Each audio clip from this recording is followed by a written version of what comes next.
กือบล้นให้เนี่ย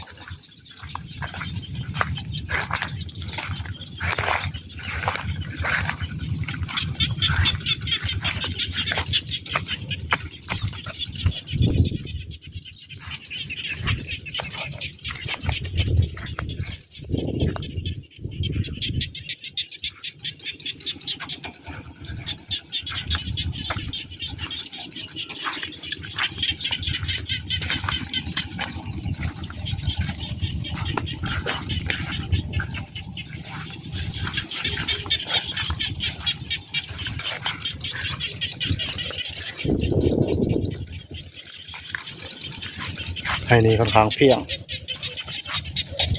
ตัวน้ำทั่วเทิงหมดเลยนะไห้นี่อันนี้ก็ไห้ตัวนี้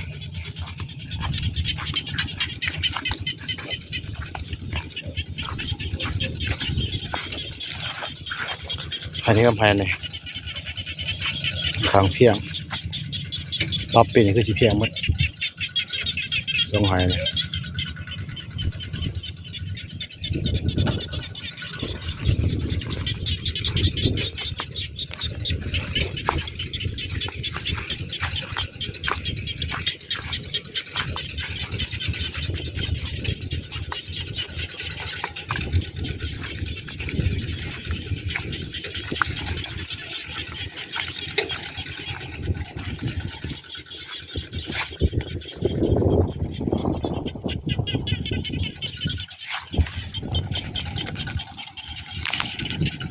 บุ้ยน้ำมาจูบจ้าเดียว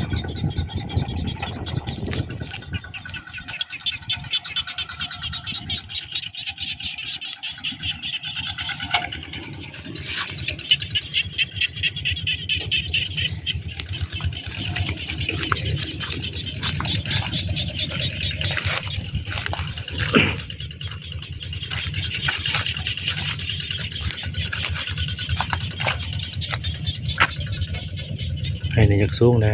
น้ำจะดูน้ำพกมัดแล้วไห้นี่เสายังลายอยู่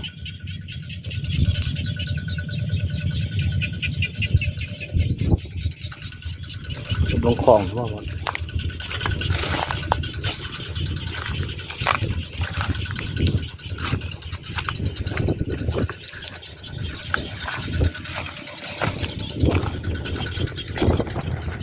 คลองมันเต็มคลอง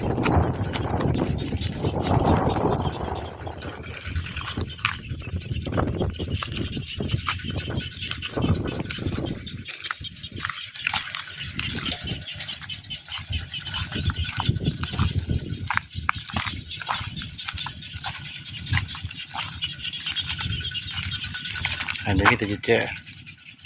ขนาดบ่เทิงทางเกียงไป